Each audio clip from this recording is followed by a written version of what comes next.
1907, Elizabeth and Philip have been the heart and soul of this country. Most heads of state do not last as long as Elizabeth and Philip. They have a record-breaking relationship that has weathered triumph. The young couple happily share the supreme day of their lives with their countrymen. And tragedy. Philip said, well, I'm like a bloody amoeba, you know, I don't exist. Grief. We have seen throughout Britain and around the world an overwhelming expression of sadness at Diana's death. And glory. The Queen and Prince Philip represent that idea of putting duty first and devoting your life to public service. As royal commentators dispel the myth of the monarchy. Famously, she's supposed to have remarkable bladder control. She can sit through hours of boring events. They ended up with the king doing the conga around the staterooms of Buckingham Palace. Experts will break down key archive from crucial moments in royal history. It's a fairy tale created by the Grimm brothers. Anybody entering the royal circles needs to come with their A game. So prepare to discover what actually happens when blue blood runs red. What have you been doing in here all day? This is The Royals Revealed.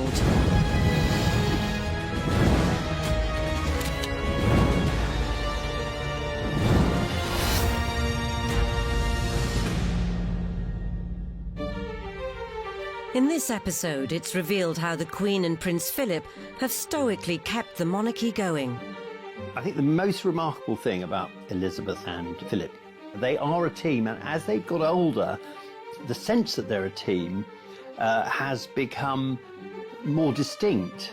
And they are also willing to hold on to tradition while also behaving in progressive ways that we can then relate to. So I think that might be the magic combination. Their consistent devotion to duty, monarchy and marriage for over 70 years. They're probably more in touch with the people than any other sovereign has been before. They look upon her as reassurance. Has made them the world's most recognised royals. If you talk about the royal family, people immediately think about our royal family. But more importantly, the parents of our nation.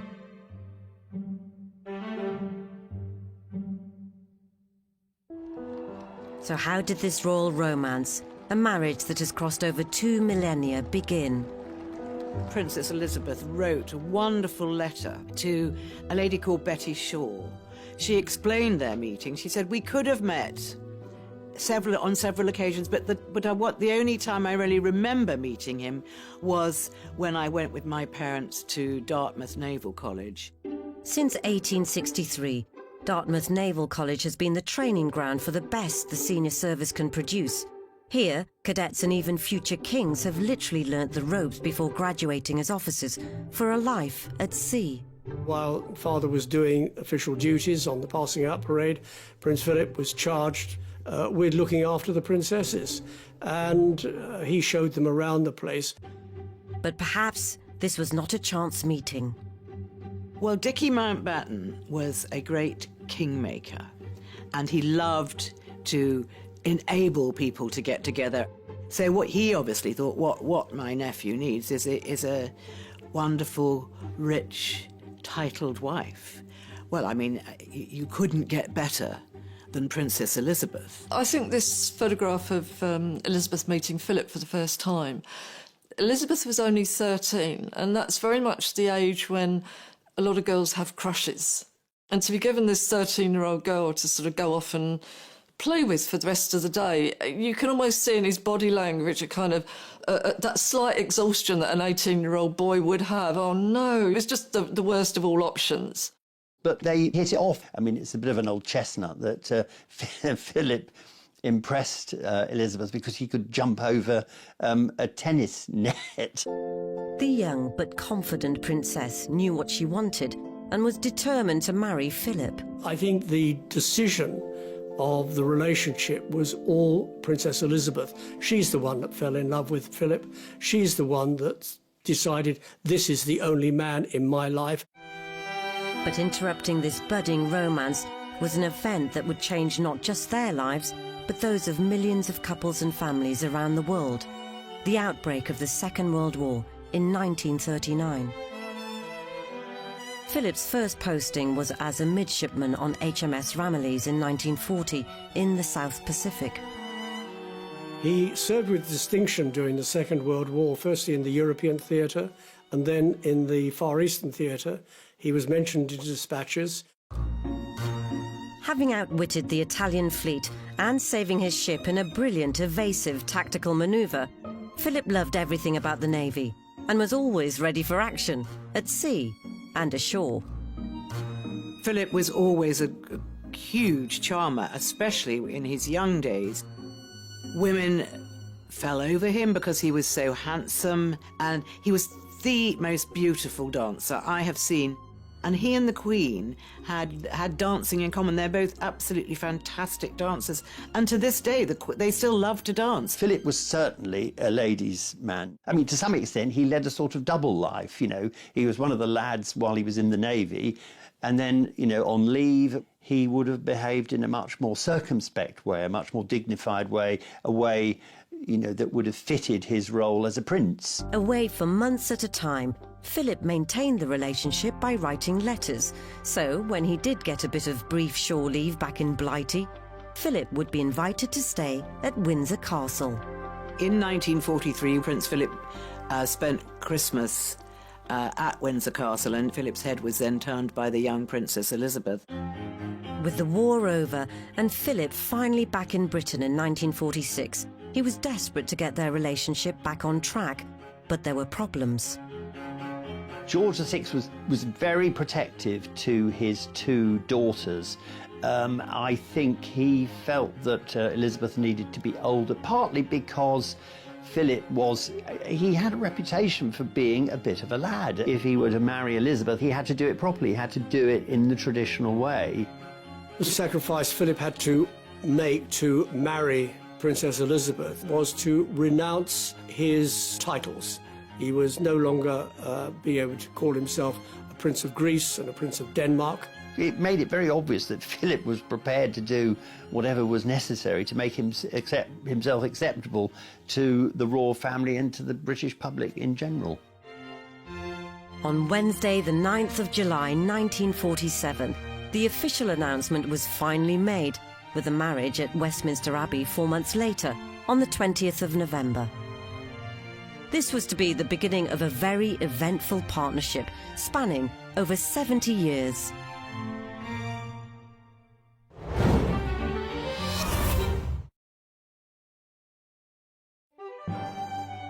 After Philip and Elizabeth's marriage in 1947, They proceed with a brilliantly uniformed mounted guards through throngs estimated at 2 millions. this was undoubtedly the couple's honeymoon period. In the early years of Philip and Elizabeth's marriage, before she became queen, the relationship was much closer to the traditional marriage that anyone might have had at the time. The man was the boss. He would have felt the top cat in the relationship. But married life brought inevitable change. Philip was a distinguished and serving naval officer who had just become a member of the British royal family. There was a sense that Prince Philip was delighted to be married, but felt somewhat cast adrift in his own career. Was he going to be a full-time working royal in support of a then young Princess Elizabeth? Was he going to continue with the Navy, and if so, what was he going to do? In an attempt to maintain his independence, Philip also kept up something of a bachelor lifestyle. So I think there was a sense when he first married into the royal family that he felt a little bit trapped and didn't really want a huge entourage around him scrutinising his every move. One way of escaping the royal routine and palace pressures was the Thursday Club. Philip had his male friends. Amongst them was the photographer Baron. And Baron introduced Philip to something called the Thursday Club. When people got to hear about the Thursday Club, they imagined it was some sort of place where the men got very drunk and then went off with all kinds of women, which actually wasn't the case. There was a lot of sort of male laughter and drinking, but there wasn't womanizing. It was all hijinks, but essentially harmless. Elizabeth even referred to the Thursday Club as Philip's funny friends, but seems to have accepted he was a man of his time and background, just as she was of hers. Philip himself said she's incredibly tolerant and understanding. When they were first married, he was allowed to go and do his thing because otherwise it would have been very difficult for him, always playing second fiddle to Elizabeth and being this person in the background without not really having a role. Despite the clubland capers, Philip and Elizabeth were quick to produce an heir. Prince Charles was born in 1948. He was the first baby born to a British heir presumptive in 1,000 years.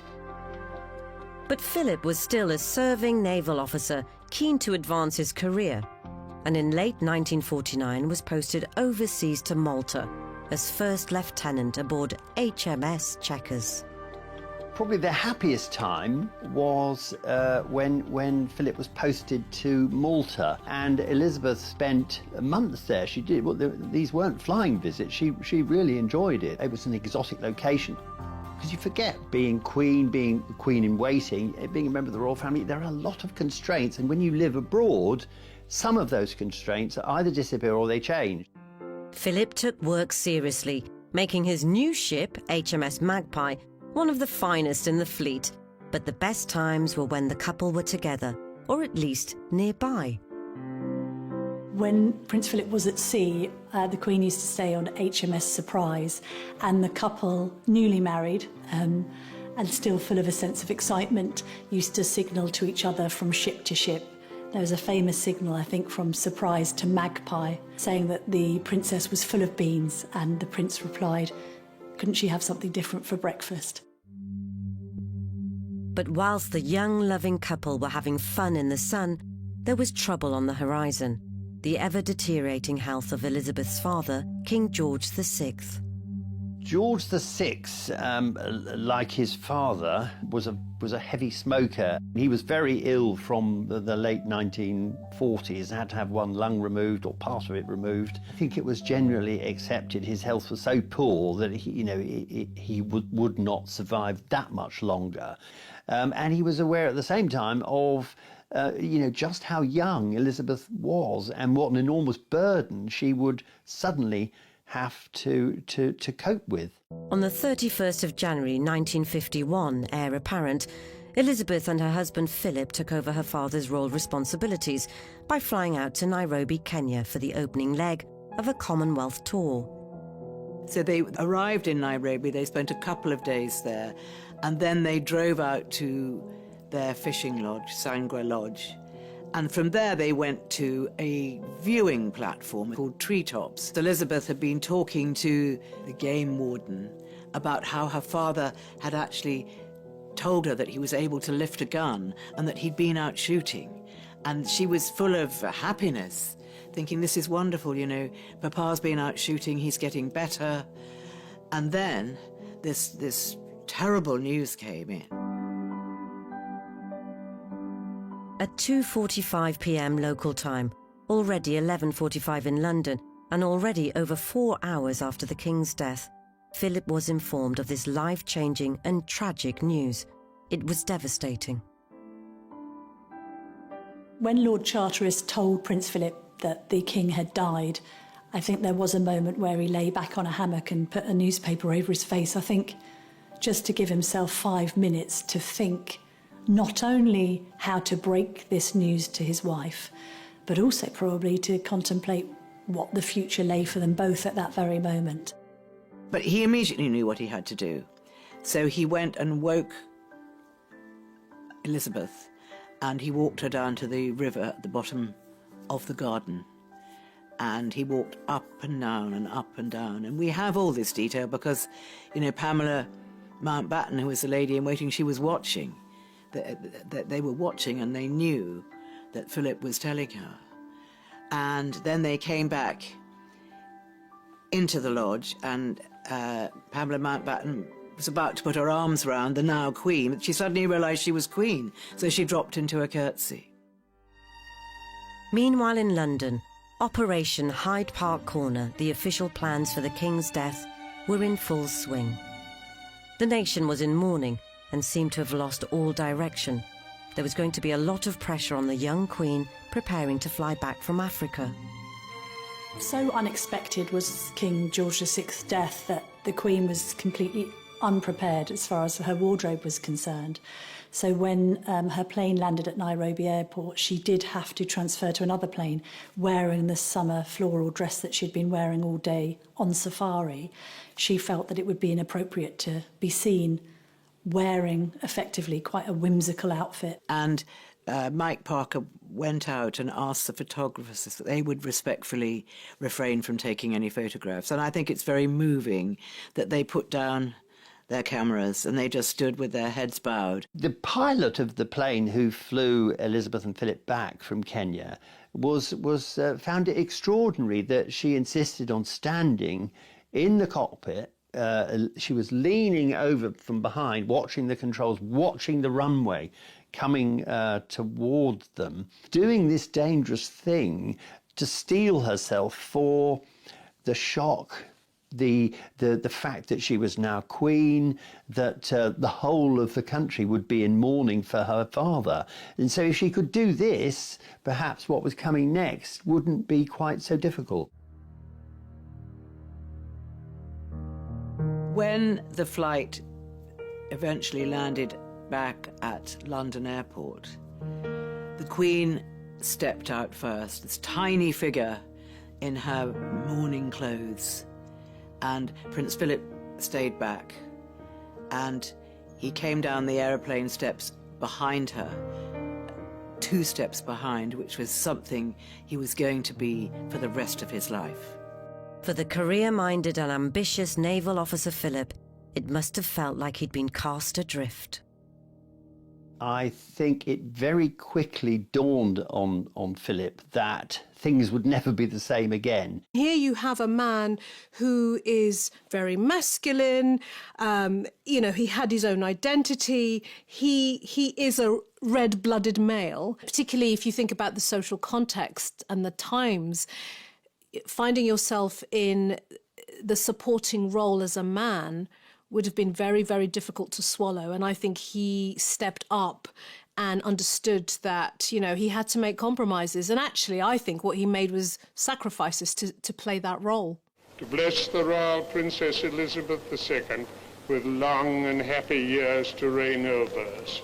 Whilst the young Queen Elizabeth was surrounded by courtiers and politicians advising her how to do her new job, Prince Philip was left high and dry in his new role as consort. The role of consort, effectively, is the supporting act to whoever is head of state. And that person is effectively a +1 who is operating in support of their partner. And that effectively means putting a lot of your own ambitions on hold or cancelling them altogether. In Prince Philip's case, of course, effectively having to end his own naval career in support of the Queen. Philip needed advice about how to behave as a consort, and the only available mentor was Prince Bernhard, 15 years in the job as consort to Queen Juliana of the Netherlands, and helpfully, a distant cousin of the Queen. And he gave Philip some very wise advice, basically saying, look, whatever you do, it's going to be wrong. And whatever you do, you're going to be criticised. And whatever you do, it isn't going to be the right thing. And people will be very envious of you and they'll be wanting to, to find out anything that you might do wrong. So he said, what you've got to do, old boy, is you've got to have skin like a rhinoceros for this game, and then you'll survive. Having already been excluded from affairs of state, a new blow for Philip was the news that his children, Prince Charles and Princess Anne, who had been born in the summer of 1950, would not bear his name. Philip was extremely anxious that his own children should bear his own name, and that was Philip Mountbatten. But the Mountbatten name sounded too Germanic. So the Queen thought, well, what about changing the name? And Prince Philip thought, well, let's change the name. But the government of the day didn't like that either. Then the Queen thought, well, maybe we could have Mountbatten Windsor. But no, that wasn't acceptable either at this stage. So in the end, they were just called Windsor. And this upset Philip hugely, because he famously said, well, I'm like a bloody amoeba, I don't exist.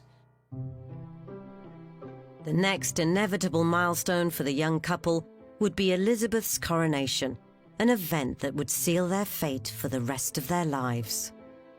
Philip felt completely left out now. He felt that there was no place for him in this massive thing that was happening around and for his wife. And he was made the chair of the Coronation Commission. And in fact, actually, he did one thing in that role for which historians have always been immensely grateful. He was the person who came up with the idea, and there was a lot of opposition to this, that the coronation should be filmed, it should be televised.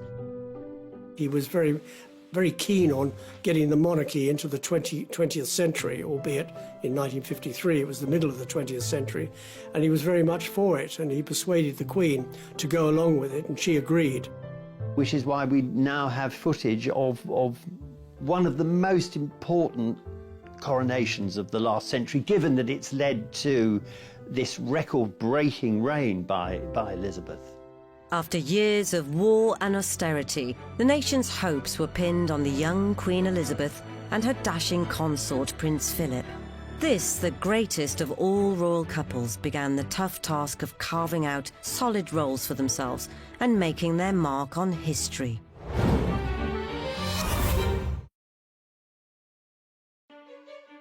For all monarchs, the duty of dynastic succession is the most important. Continuing the family line is meant to create stability, consolidate power, and maintain tradition.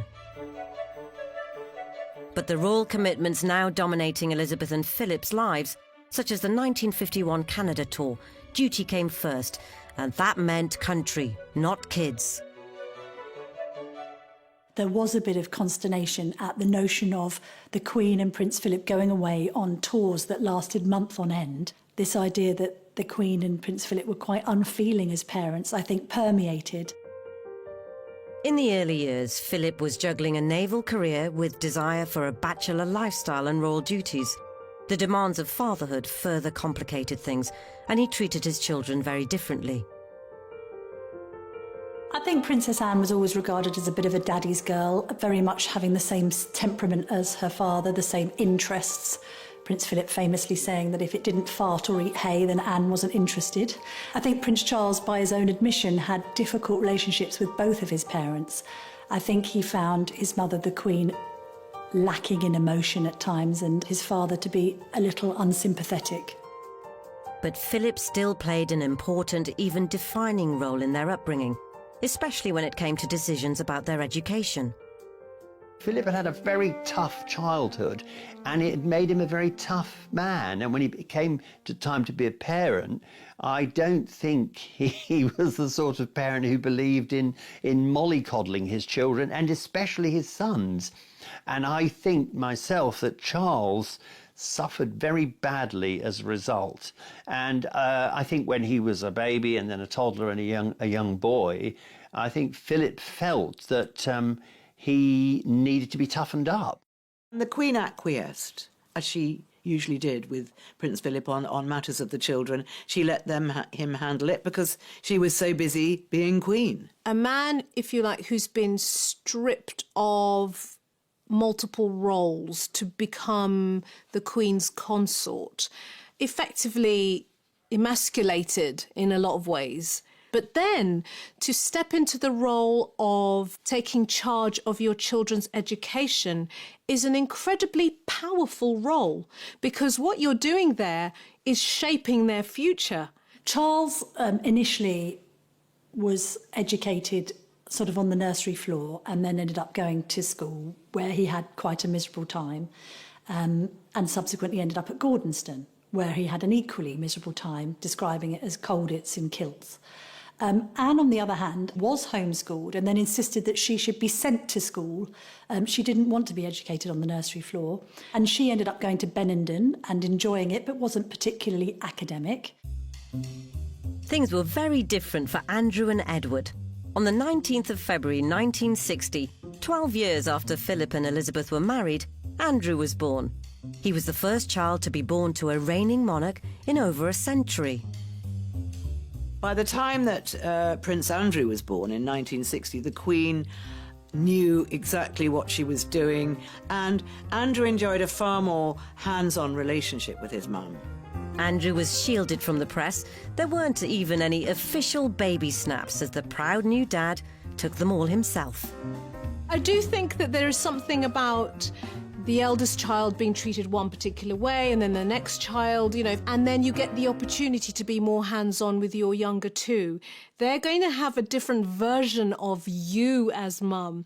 That is going to change the dynamics of those relationships and how they behave.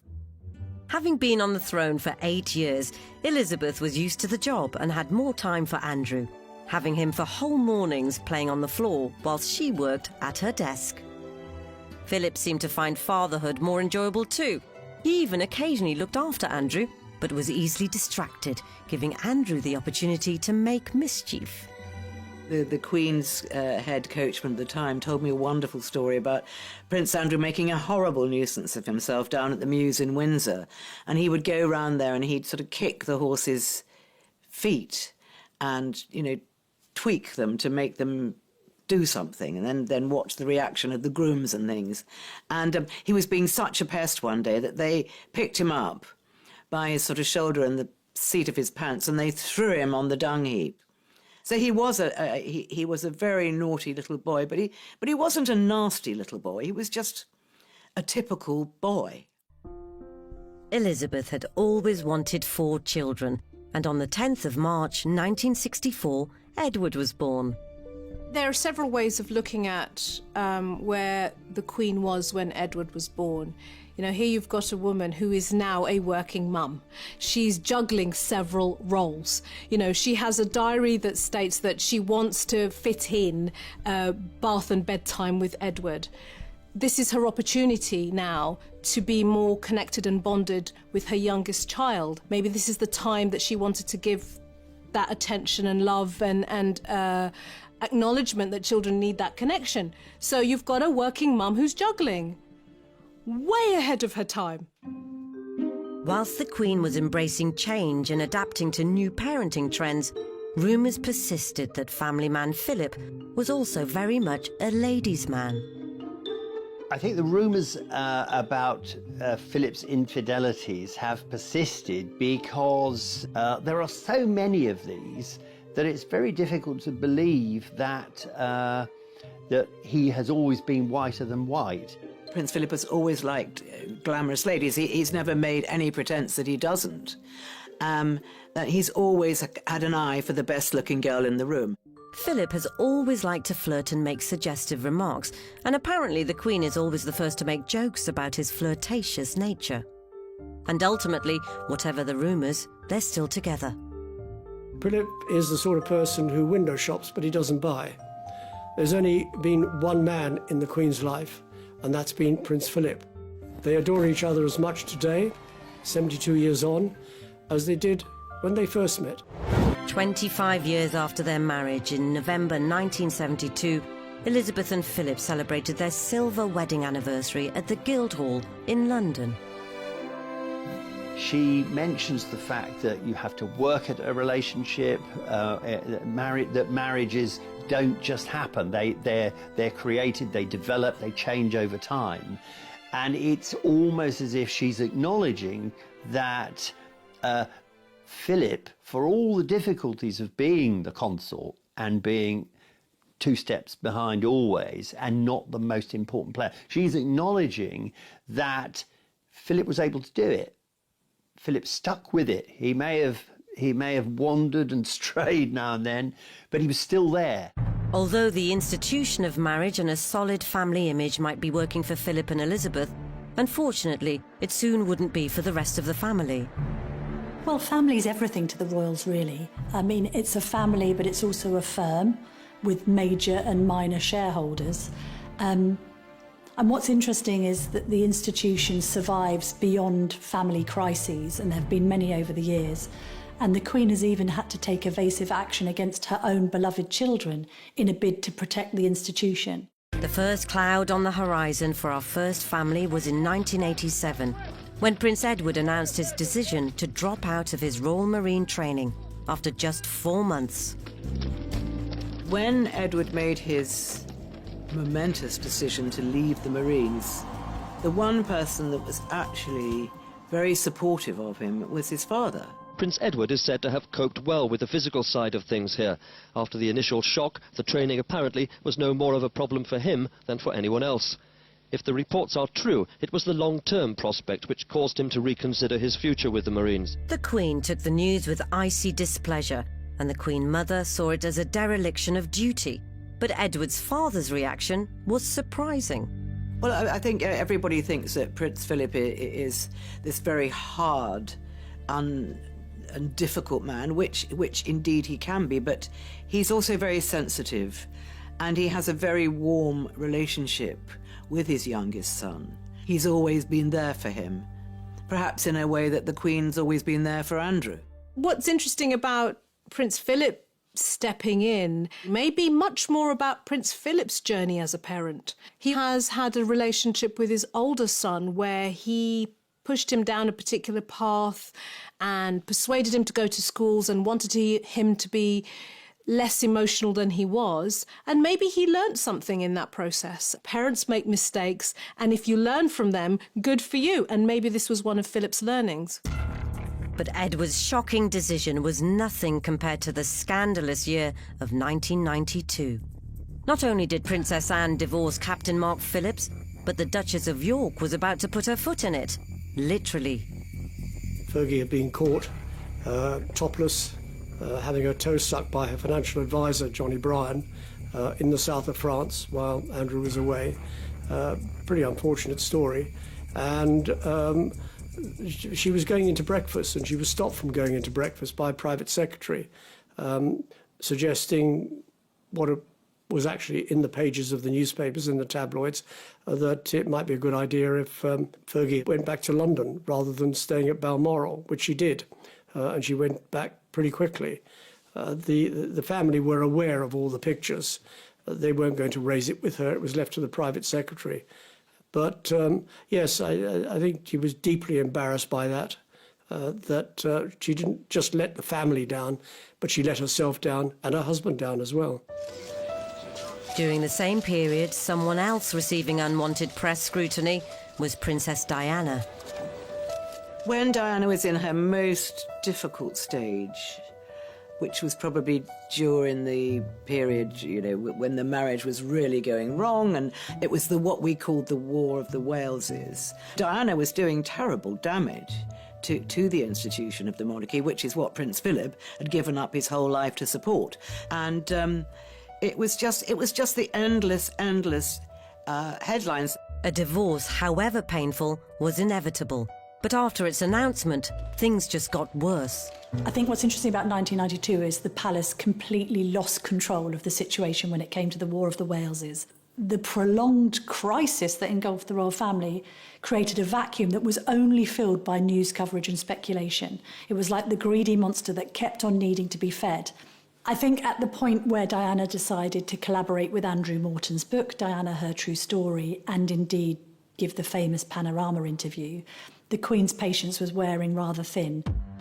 As a result, tension was visible at Royal Ascot as the second instalment of Morton's book was rolling off the press.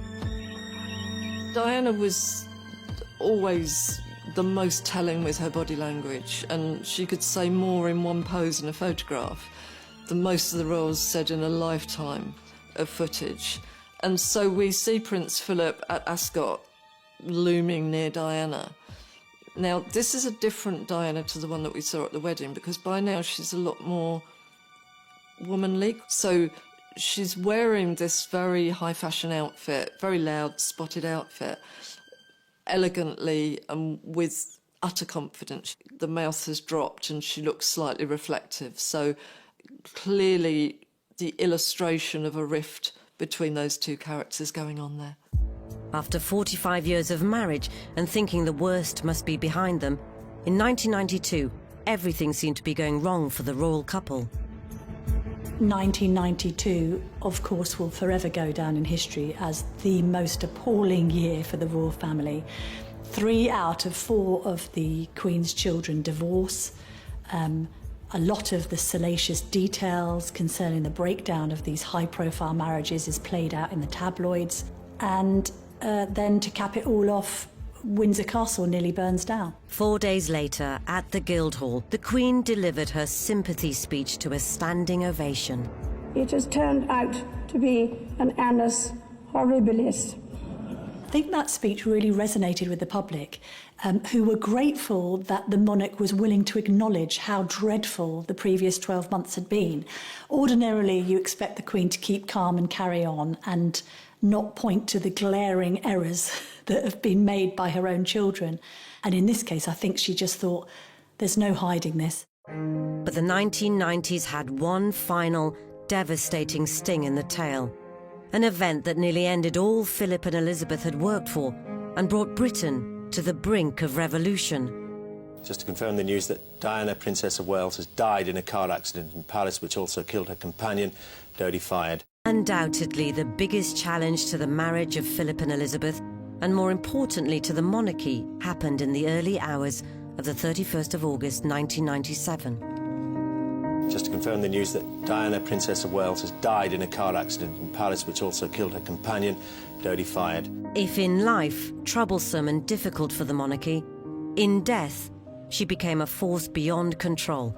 And for the royal couple, it brought all their sacrifices and tireless work to the brink of ruin. When she died, the whole of Britain and the whole of the world became hysterical with grief. And this was not predicted at all by anyone, least of all the royal family. When there's this huge national feeling, it has to be channeled through the monarch. And Elizabeth, or this was the perception, wasn't doing her job.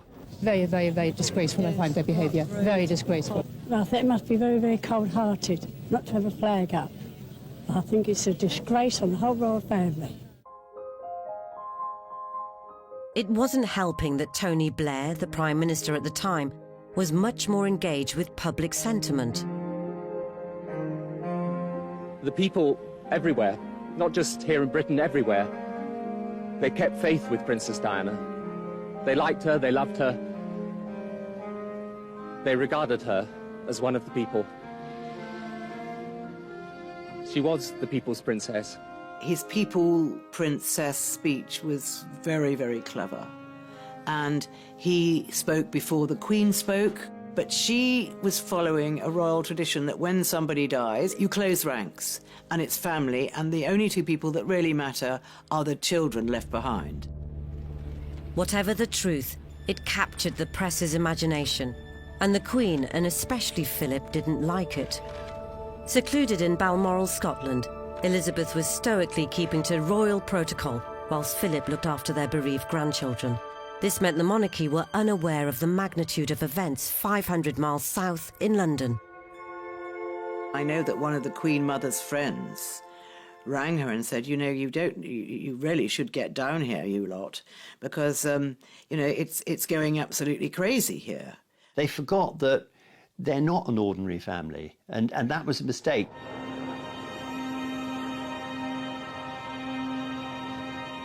When they finally returned to London, the Queen was shocked.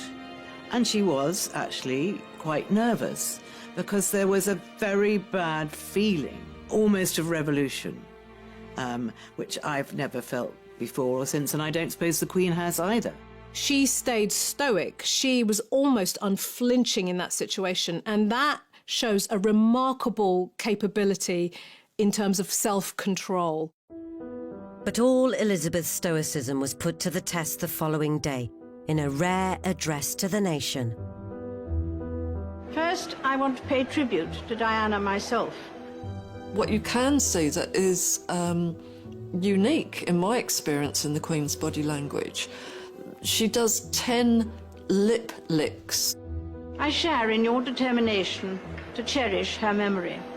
This can be read again in different ways. Often when people get a burst of adrenaline, when they get nervous, when they get anxious, when they get fearful, the mouth dries, and that would definitely have caused a necessity of licking the lips. I may be seeing it as fear, maybe a little bit of anxiety, and I'm going to make a blend. I think it might also be tinged with a little bit of annoyance that she's having to do it anyway. Although the Queen's public address was criticised as being too little too late, her and Philip's presence back in London and at the funeral proved enough for public sympathy. We all know what it's like to suffer a loss and a pain, and to see the monarch doing the same back, you feel much, much closer to her. So at that point, to see her in that state, I think a lot of people probably wanted to put their arms around her. Philip also had a hand in maintaining the threatened monarchy. He was absolutely devastated for his grandsons, extremely close to both boys. It was he who was instrumental in persuading them, rightly or wrongly, to walk behind Diana's coffin, simply by saying that he would be there to support them. Diana's death was possibly the first time in the Queen's reign when the country did not come first. The point was, both Grandma and Grandfather did their best in their own way to support those princes at the time. And it was an unprecedented moment. It was an abject tragedy, and they dealt with it in their own way. The Queen said afterwards that lessons had to be learned from Diana's death. Slowly they have been.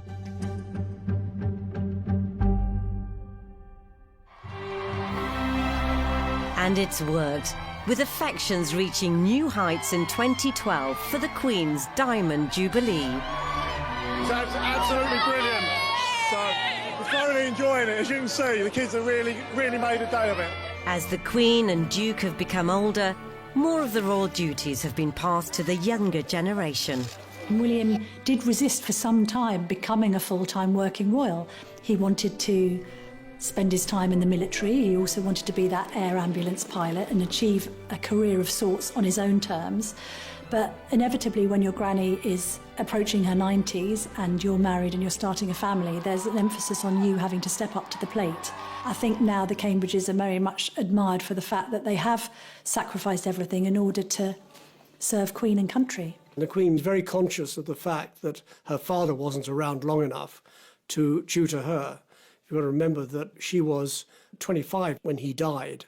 So she was still fairly young, and William is doing a very good job what he's doing at the moment, and he is learning the ropes. After working tirelessly from the sidelines, another royal is now stepping into the limelight. I think Anne has carved out a very definite role for herself, and I think, like her mother, she has put duty very much in the spotlight. You know, she rolls her sleeves up and she gets stuff done.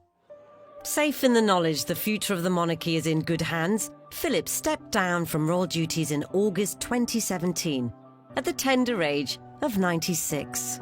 And that's a pretty good age to keep going, but there comes a time when, yeah, even Prince Philip had to hang up his spurs.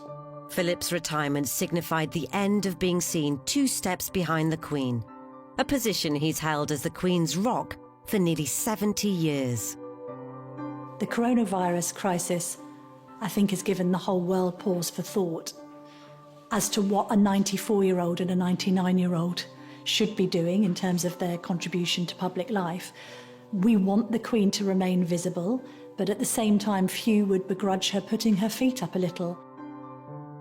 This selfless couple and their relentless dedication to duty have stoically kept the monarchy going.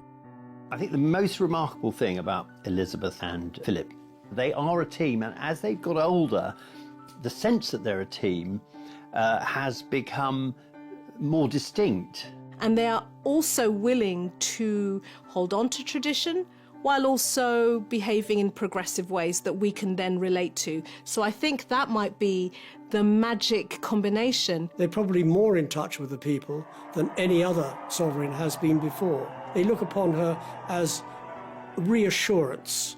As long as the Queen's okay, the rest of us are okay.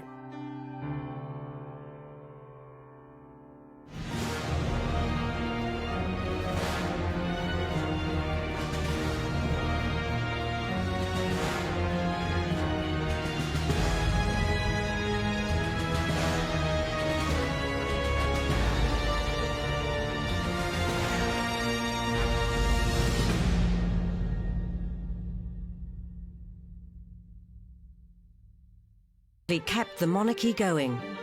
I think the most remarkable thing about Elizabeth and Philip, they are a team, and as they've got older, the sense that they're a team has become more distinct.